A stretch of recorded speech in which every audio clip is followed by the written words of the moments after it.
Thief can't decide what he's doing.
Are we there yet? Are we there yet?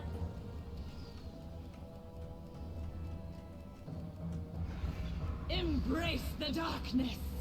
Darkness eternal.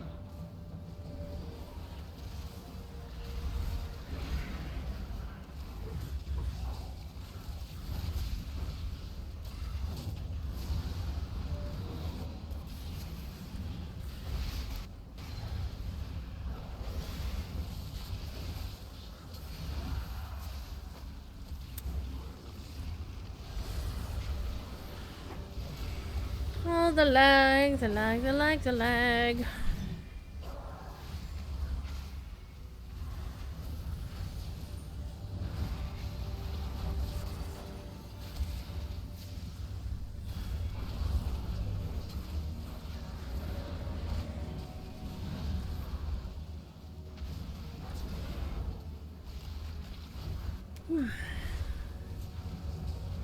Getting the yawnies, chat.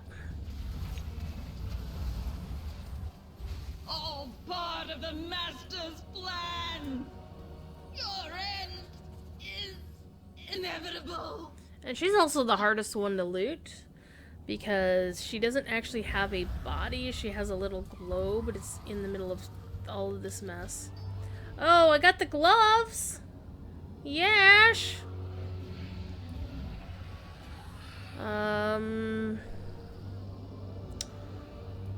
Bring these down here. So the gloves are an upgrade. Nice. Not much of an upgrade. Basically a side grade. So it didn't really affect my eye level. But still. Let's move on and go to Mount Boy. So we have Mount Boy and Bagman are the two main guys here. So all in all, this has been a decent way to quickly get gear for your alt. Of eye level close to 100. It's not so good for rings and trinkets. They drop very infrequently. Much more infrequently than normally the actual armor pieces do. The downside is the vendor doesn't have any trinkets or rings. It only has pieces of armor, which kind of sucks, but it is what it is.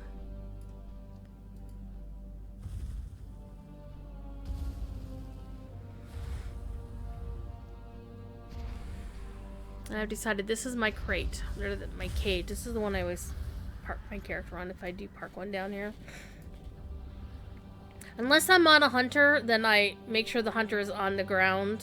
Because one time I brought one of my hunters here, and was sitting on this cage, and so she was sitting up here just shooting away at Scotty when he appeared, and then I suddenly realized that my pets hadn't, because I was sitting on my dragon, right? And then as soon as I started shooting the bad guy, I dismounted and my pets appeared. But my pets didn't path onto the ground down there, and therefore they didn't ever attack the bad guy.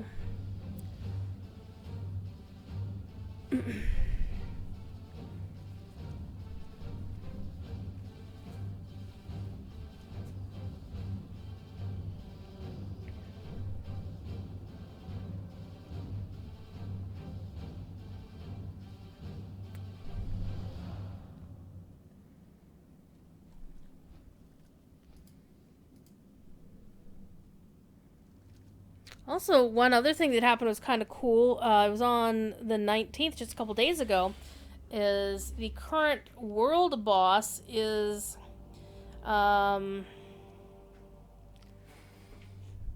world boss is Dune Gorger, what's his face in Vol'dun, and the thing about that boss is occasionally it drops a rare item called the slightly damp pile of fur. Which, if you use it, it turns into an alpaca mount named Molly with IE at the end. Boop. So I have an alpaca mount to play with now. And in fact, I will show you what Molly looks like.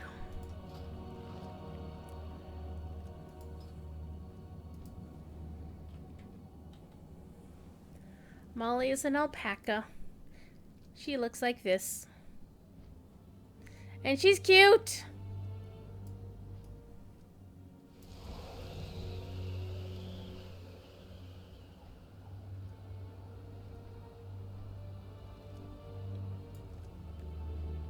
We must not allow the cold to deter our efforts. There's a lot of mounts in the game that I don't warmth have. among allies, champion.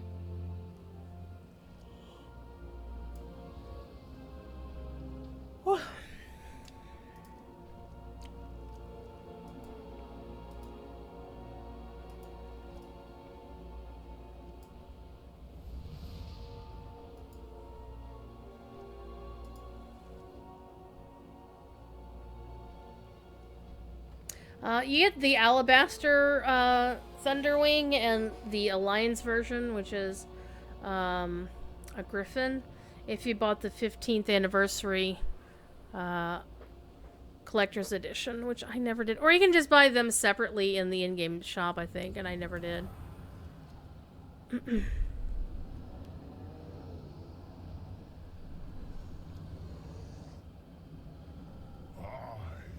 Gammon will save us.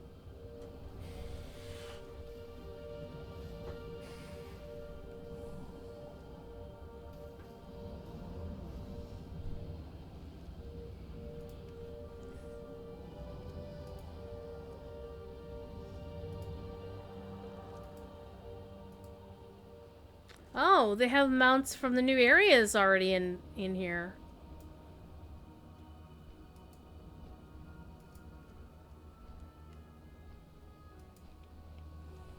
And there's some I could definitely buy, 10,000 gold, because I have multiples that are exalted with the Argosian Reach, for example.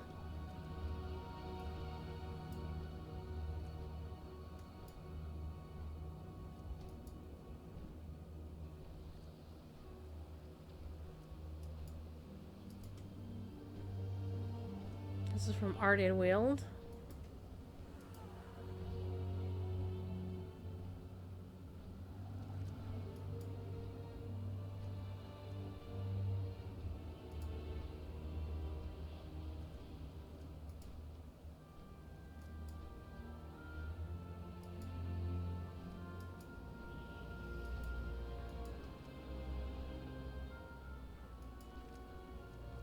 Yep, I definitely want this one.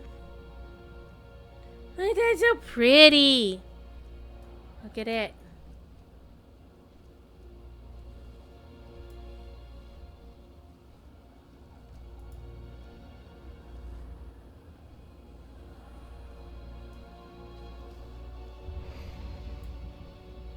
There's our mount boy.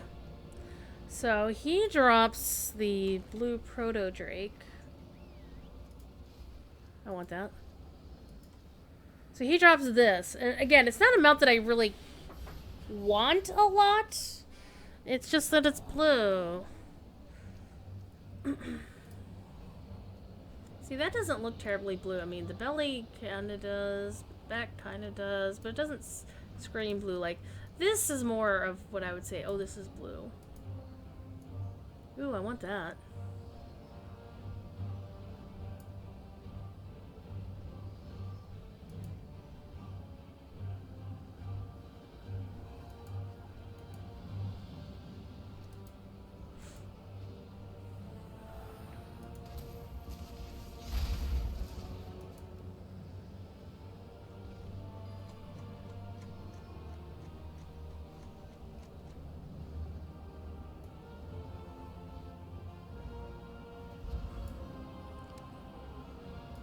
I'm gonna get me one of these eventually. And one of these.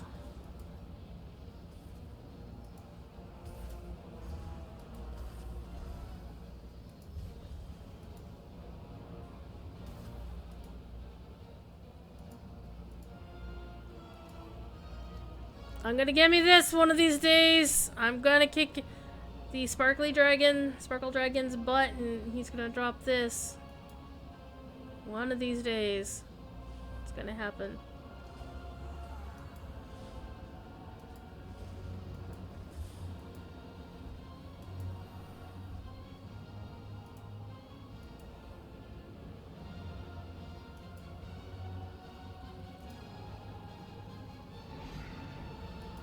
What mongrels dare intrude here? Look alive, my brothers! A feast for the one that brings me their heads! I just realized I never redid my buffs.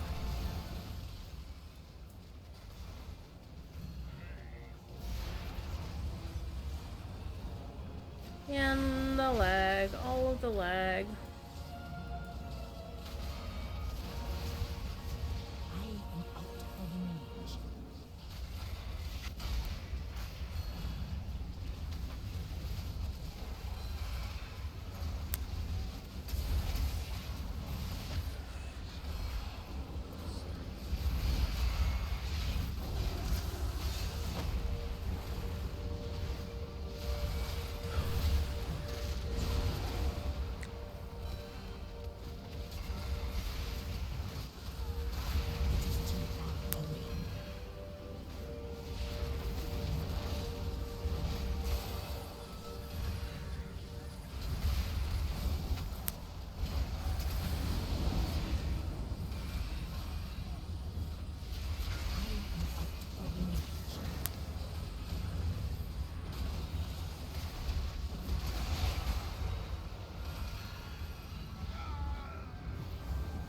He did.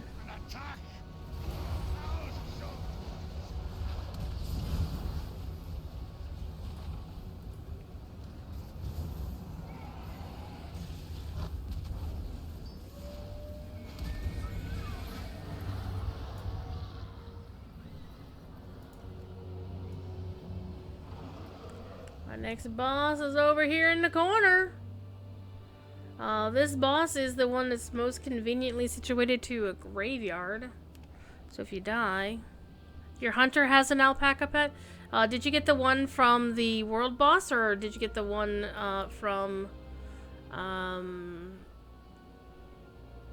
the feed it 7 things over the course of 7 days kind of dealio in Uldum. The landscape in Vol'dun. There's one you can get in the landscape in Vol'dun? I didn't know that. The things you learn. I'll wait for this butthead. Let's go take a look at the other mounts and see if we can find any other new ones in the database. Blackpaw. Oh yeah, that's from the Warfront. That'll be harder to get.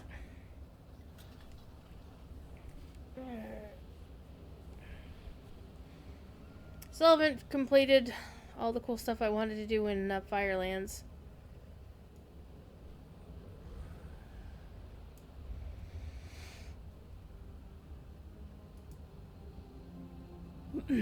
Maldraxxus.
There's another one from Maldraxxus.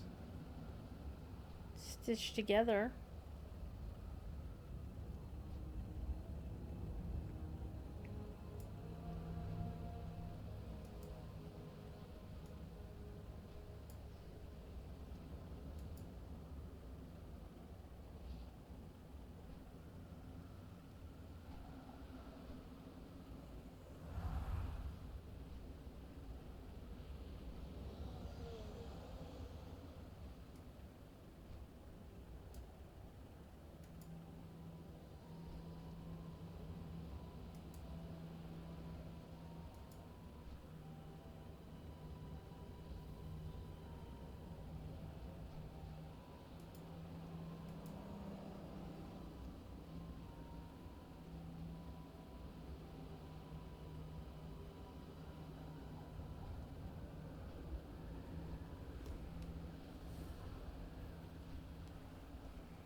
There's a camel. Bruce!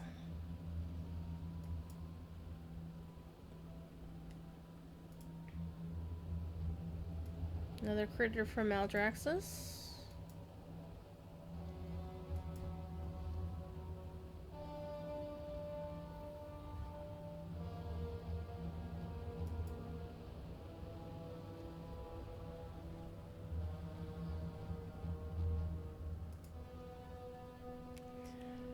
I want this. Look at this. This looks cool.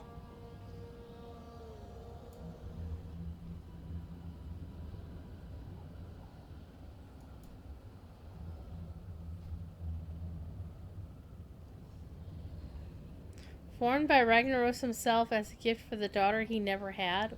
What the fuck? Oh, it's from Recruiter Friend, so not available to me.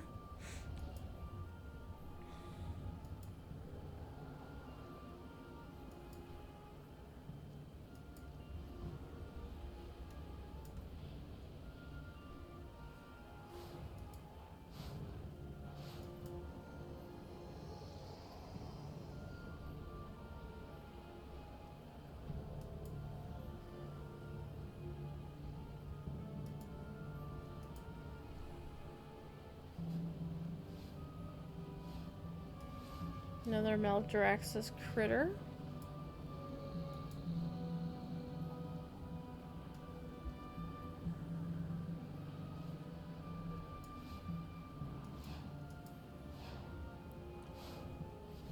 Oh, this is from Torghast. Interesting.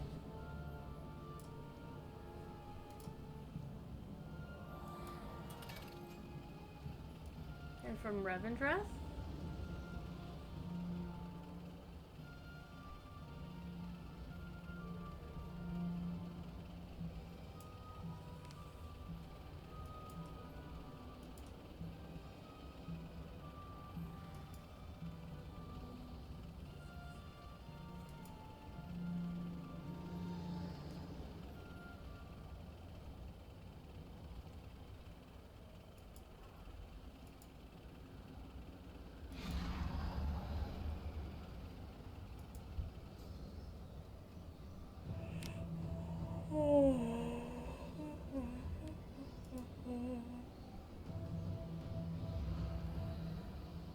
I don't think I've actually seen one of those.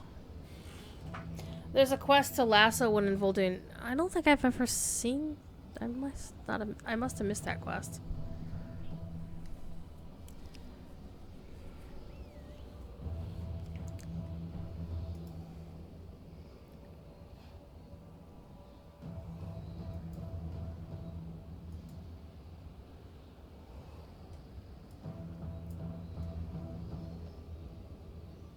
Looks friendly.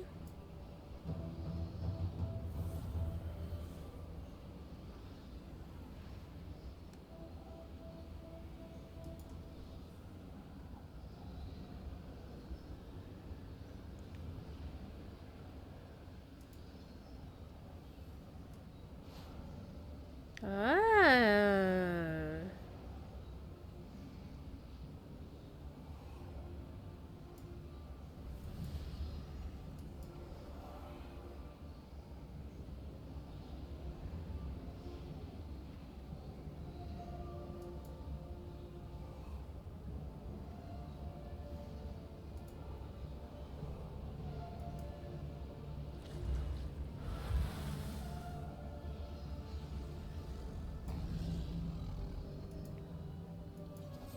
I still want to get this one.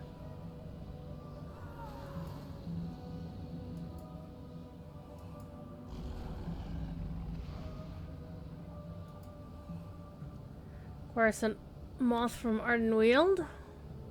Like, where do you sit on this thing? But then I can see the saddle, and then I'm like, oh, it's be really bigger.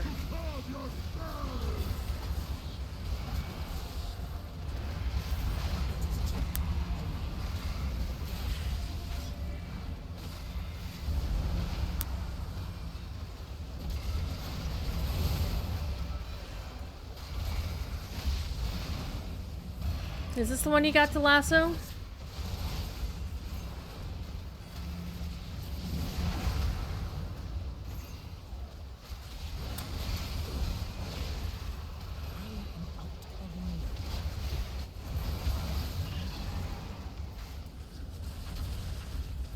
Pay attention, Druid. Heal yourself.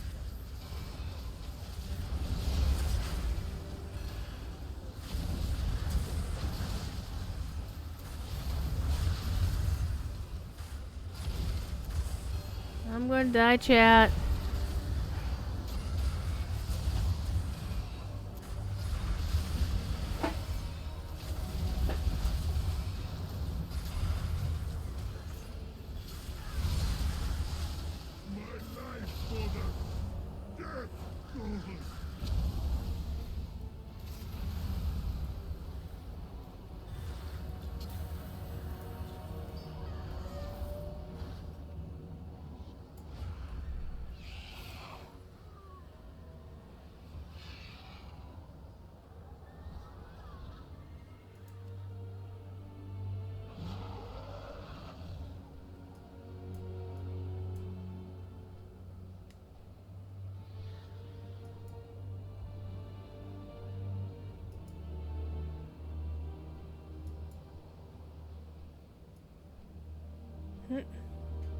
Never did find him.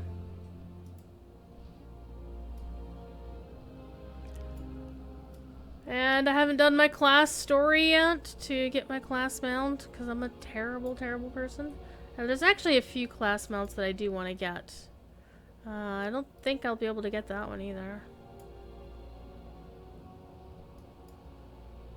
But I do like it.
Do want to get that, but I need to get a hell of a lot more mounts to get that.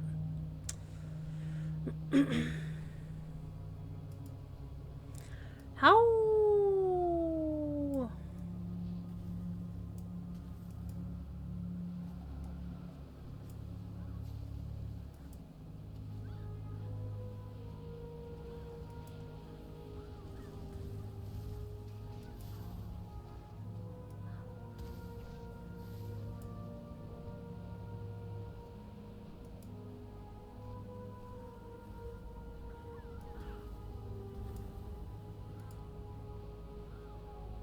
Ooh, this is a bastion mount.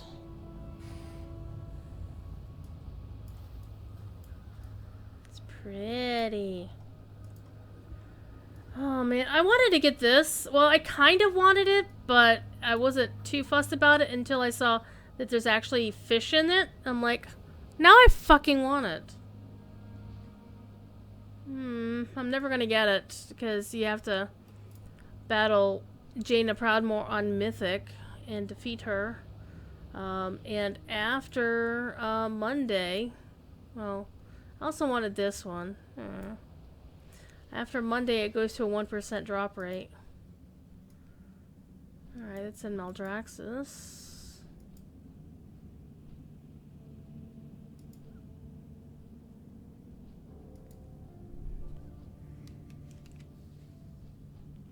I didn't know anybody who was just doing random Mythic Jaina runs without paying like a shit ton of money. I actually take a look on the... Let's see...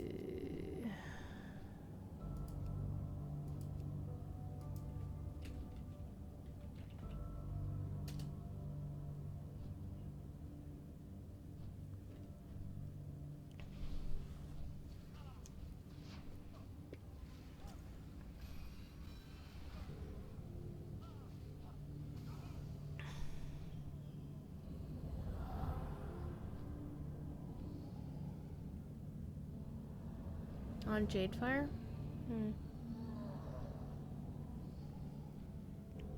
But they just wouldn't take anybody, though.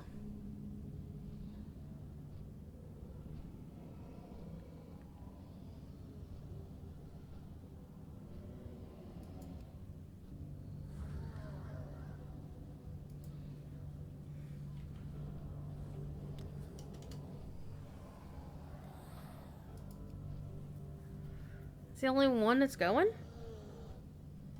I'd actually be tempted to chime in for that.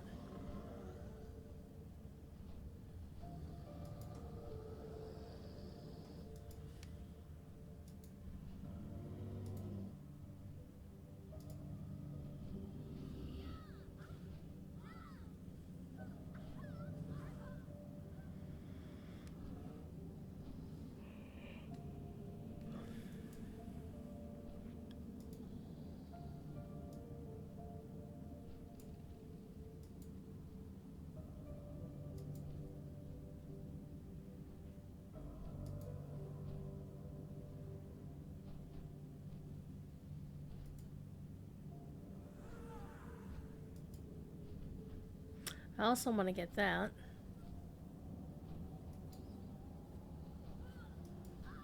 I would never ride it because the swaying motion of the mount kind of makes me queasy.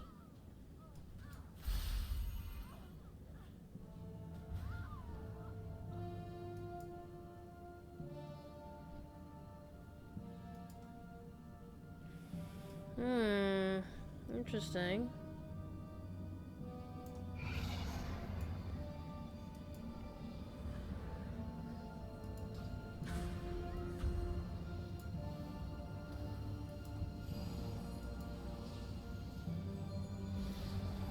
Bat from Revendreth.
So this is a new mount from the Shadowlands.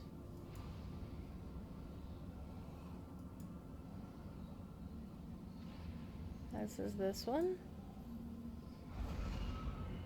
Blood will flow.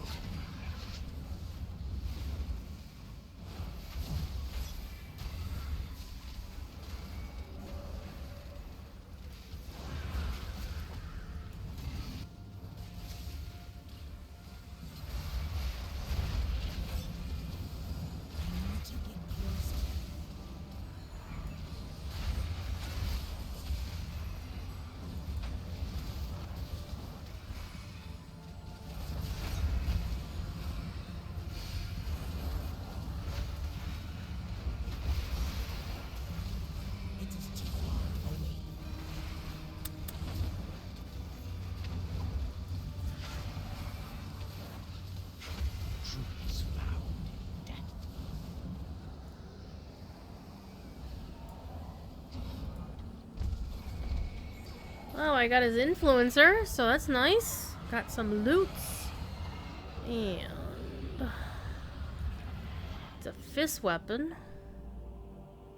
So that'll be nice if I decide to use a fist weapon at some point.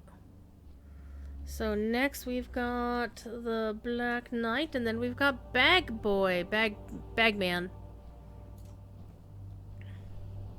I'm gonna keep looking through our mount collection. I want to get that. I like these things. I have something similar in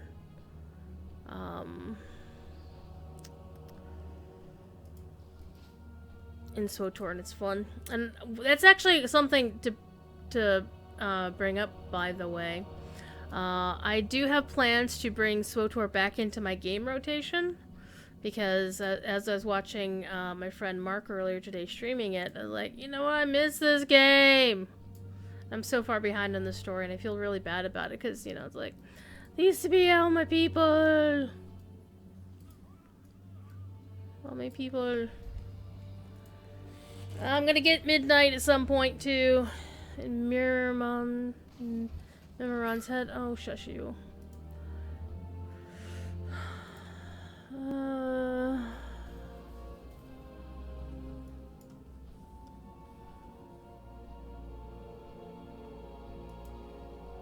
Yeah, I wouldn't have minded one of these. I like those.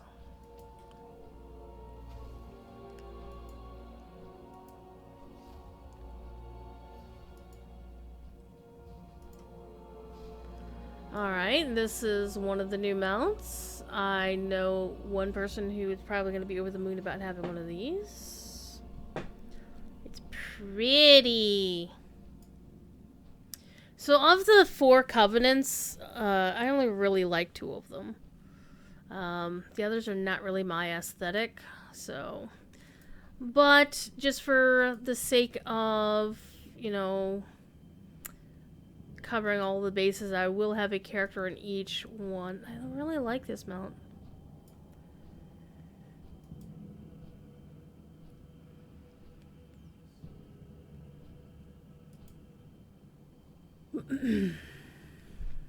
Gonna go for Night Fae for your Beastmaster Hunter? Yeah.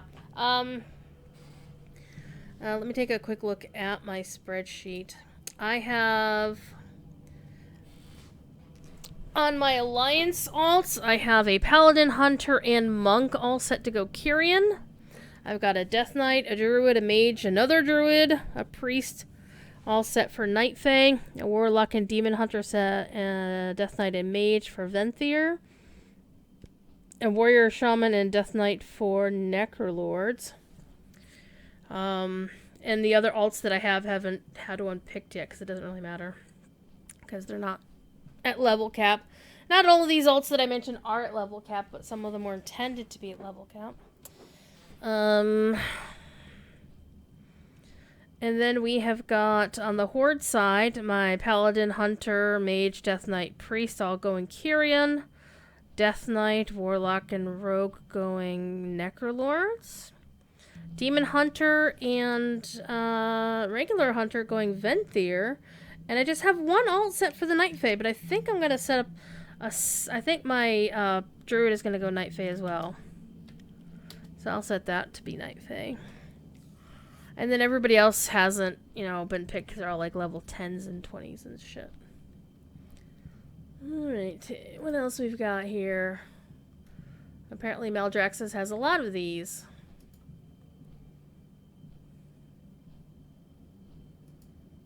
I want to get that! But I need to get 100 Exalted reputations, and I think I'm at 30-something. I'm very bad about grinding. You think Dracula lives in Revenant? I think that was the point. It was supposed to be a completely Dracula thing.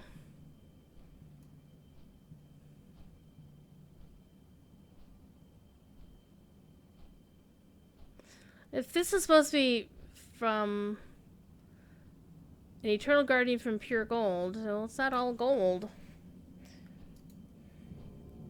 I want to get this too. This is actually one of my favorites. Cost is 1 Pristine Cloud Serpent Scale. Wow. But that's a super rare drop. Oh, this is the Nathria Raider. Oh. It's PvP mount. Basic ass Red Drake.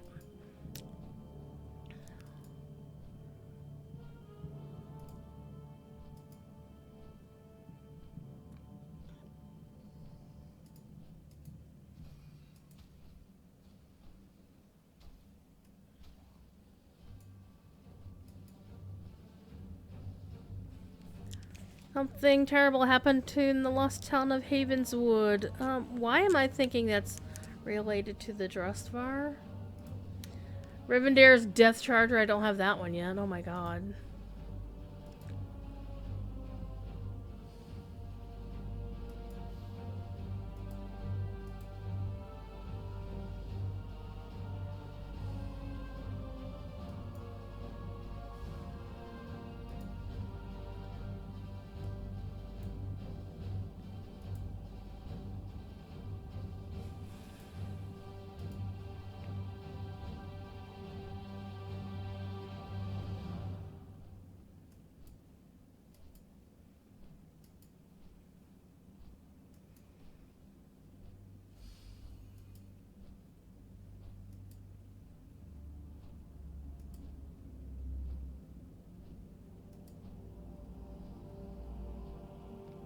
That's from Ardenweald, so that's new.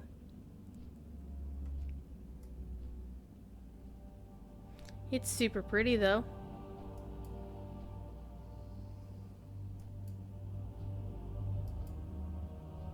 Also from Ardenweald.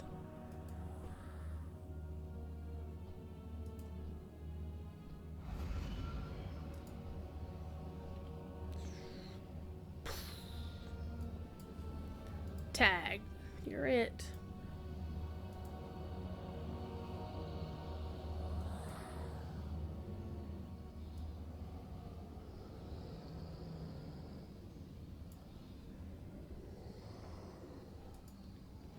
Ooh, I gotta get this one. I need this one. This pretty. Sinrunner Blanchy! No!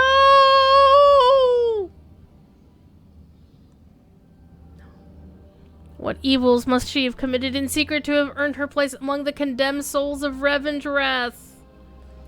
Oh. Poor old Blanchy.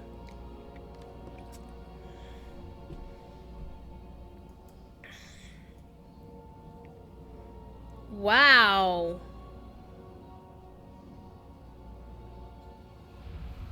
That's a mount.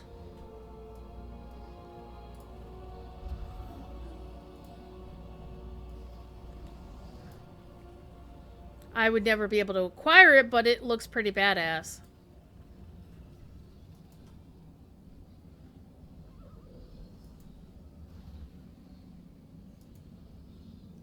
Plaguefall?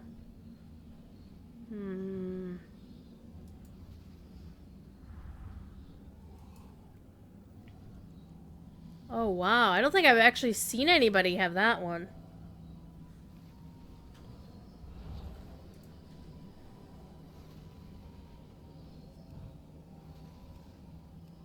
I don't think I've seen anybody ride that one either. This farce ends here.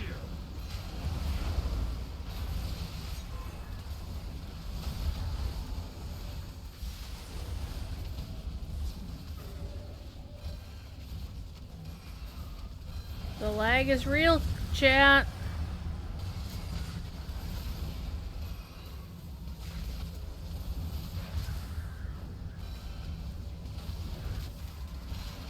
I would want that one. Resulted with Hellscream's Reach. Oh, you need Tall Barad combination, which means you need a PvP and Tall Barad. Ooh, that's pretty. Not as pretty as the one that has the white, but still pretty. It's an alpaca! No. Listen.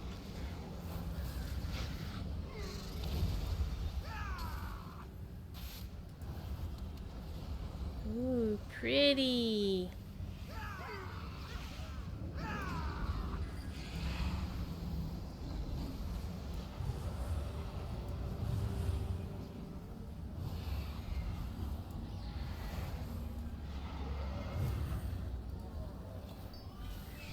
Oh, I got the knife off of him. Not an upgrade, but again, it's loot that I can turn in. I'm gonna actually have to switch alts because I do this on a different character. So remember, I play Swift Albino Raptor. I have to switch back to my Alliance alt. And we're gonna do Bag Boy. I'm sorry, Bagman, and then we will call it a night. Wish me luck on the bag. And then I'll go give Thiefy his snack, and then I'll get the kittens their snack. Then I'll have a stretch, have a bio, and then see who's streaming tonight. Who is streaming right now? Sometimes my Twitch alerts, my Twitch notifications are terrible. None of the folks I normally are used to watching. I think the Breviks might be streaming tonight after midnight. Sometimes I take Saturday off just because.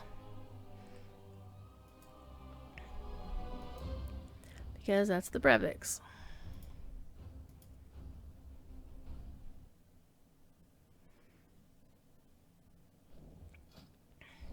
And there's also a bug that I've noticed, particularly with druids in flight form, is I have noticed druids in flight form logging in and suddenly poofing back to normal form if they're midair. And suddenly they would be doing this. Wow. Unless you click your button and switch to flight form.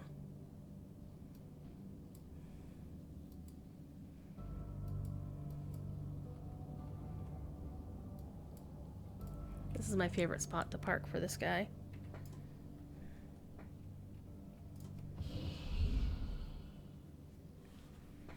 I've also decided an in-character reason why this druid actually rides a horse when she has flight form is I don't think she likes flight form. I've decided she doesn't like flight form. She doesn't mind cat form because she can be a blue kitty, especially now that they fixed now that they have fixed it so that you can use your mogs for your off-spec appearances. This is like one of my favorite things. And yes, I am a blue kitty from the Mage Tower. Move your ass. Lauren, move your ass. Or I'll just move out of the way.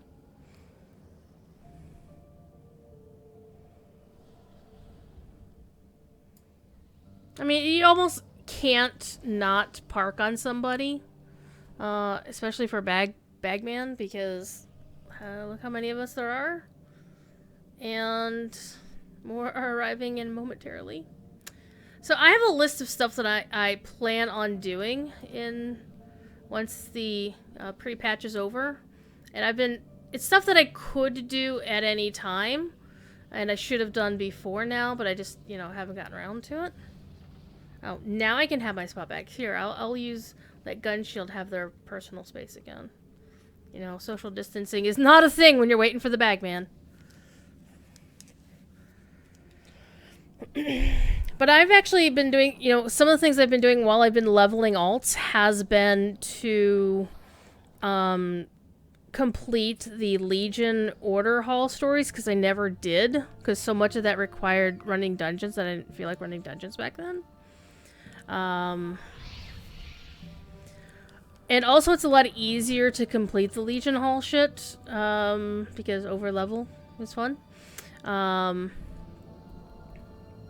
And also you can solo a lot of it once you just hit level 50 and just, get out of chromie time. But I've actually been having fun running dungeons with randos recently because nobody's been a dick. Except the one time some guy was really grumpy in Freehold because somebody was pulling so many mobs and they were the tank and they couldn't handle the number of mobs. And when I was watching it, it honestly looked to me like he was pulling all the mobs, so I don't know what was going on with that. I don't know.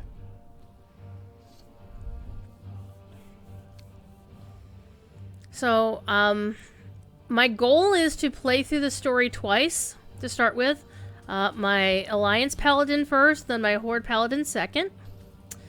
And then I will look to see then I'll probably go back and get those other 5 alts up to level 50. So I can then basically have everybody ready to play Shadowlands. But I also want to go back and clean up a lot of artifact appearances that honestly, I just kept putting it off. Because there was such a long time that I was just playing other games like DDO and Lotro, and I just really wasn't playing WoW. And so I got so far behind. In fact, the only reason I have the Void, the corrupted Voidwing, whatever, is because I won one of the Perky Pugs raffles. The Alliance lady who, since she's not streamed it, she hasn't got a lot of people on her channel, which is unfortunate, but, you know, when she was streaming it, I managed to catch it one night, where it wasn't announced as a big, Perky Pugs night, so I ran in there and, you know, jumped on the first raffle, and then I won the raffle, and then I got in and ran the thing and got the mount. And I'm like, thank you! And there's only, like, I think she only had, like, 200 or 400 people in her channel at the time. And so there weren't that many people in the raffle, so I got lucky. I got super lucky. So that was actually happened a few months ago, so when did I get ahead of the curve?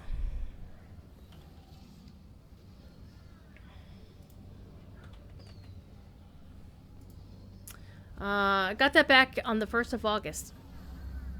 So August, September, October, most of November. So it's like almost 4 months ago.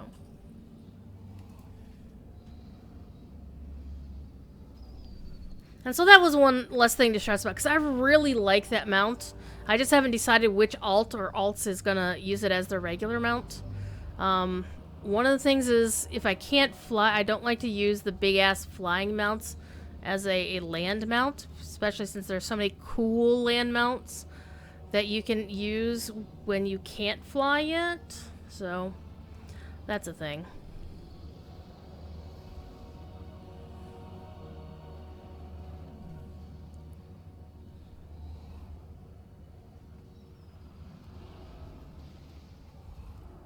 Wish us luck.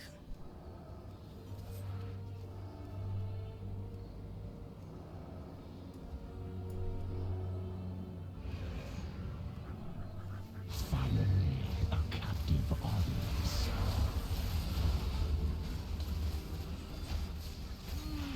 Too much fun.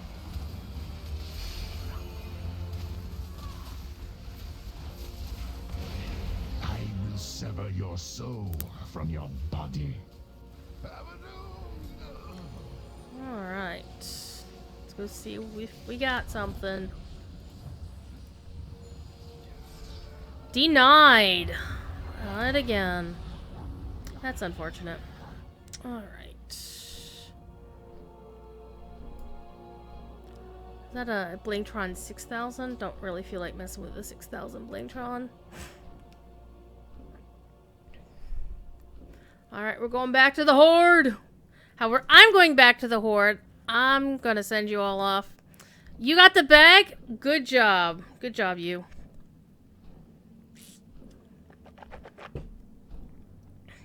The drop rate is really high. I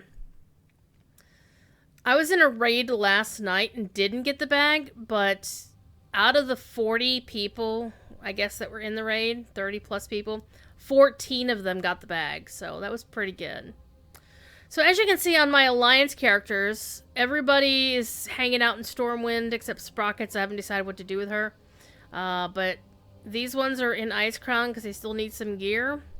It mainly depends on how much time I have tomorrow, but tonight has been mostly for my Horde characters. I did some stuff with the Alliance characters earlier today, just kind of getting them ready. But as you see, most of my Horde characters are still in Icecrown because they need so much work. And this is TD's favorite character. I'm actually gonna probably use this character as a learn how to tank character, so hopefully after everybody is gone off to Shadowlands, I can just send her through old school dungeons and, you know, learn how to tank, because I really do want to learn how to tank or heal, because I feel I could be useful. Because one of the things I do have a fear of is is screwing shit up. Because one time I was tanking, what's that dungeon in the Veil of Eternal,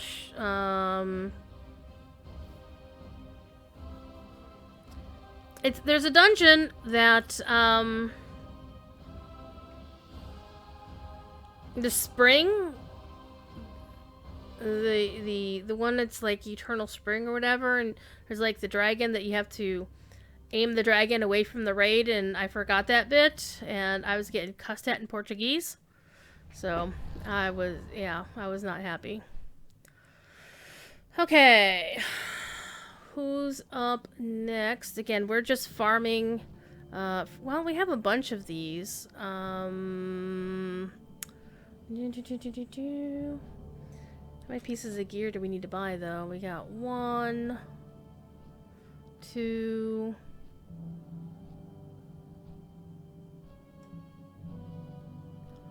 3. No. 3. So 3 pieces of gear that I need to buy, and I have enough stones to buy them, I think, right now. And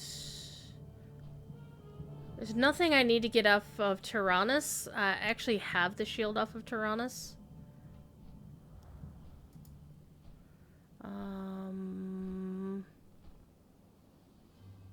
No. Where is it? No.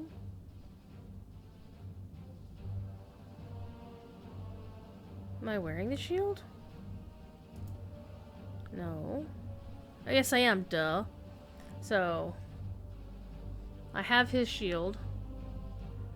So let's go buy the 3 pieces of gear that I need, and then we'll pick another alt to play. Yeah. But I will. I'm gonna let y'all go. Because it's getting late, and I also need to feed the kitty cats their treats. Otherwise, Thief will come in here and meow at me some more. And the other kittens will be like, why are you not feeding us their treats? So, you know the drill. Be good. If you can't be good at it. I will see you on Monday evening. Probably playing some Shadowlands, like everybody else. Because that's what everybody else is going to be playing. Assuming the servers didn't, like, have a complete and utter meltdown. You know how it is. So, I will see you then. Alright? Peace.